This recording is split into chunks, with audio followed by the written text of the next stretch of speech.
बाबा चरण में माथ नवावो, हाथ जोड़ो गुरु चरण में माथ नवावो।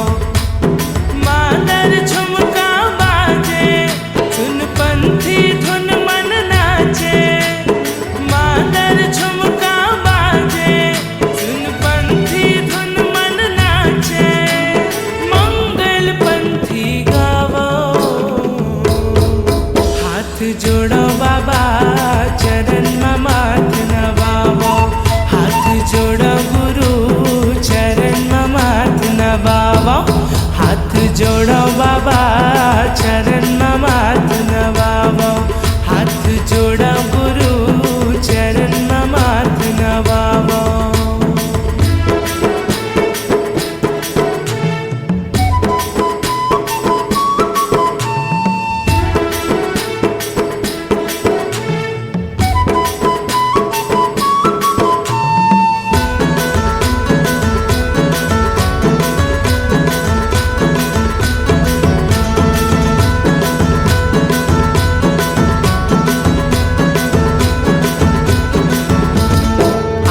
बाबा के जयंती हसंगी आनंद मंगल छाए है, तोरण पताका सजे है सुघर संत समाजक लाए है।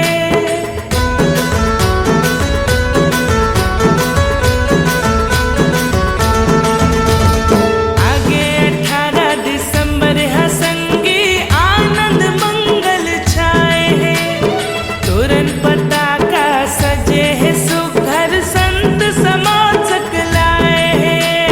श्रद्धा के फूल चढ़ावो, हाथ जोड़ो बाबा चरण में माथ नवावो, हाथ जोड़ो गुरु चरण में माथ नवावो।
हाथ जोड़ो बाबा चरण में माथ नवावो, हाथ जोड़ो गुरु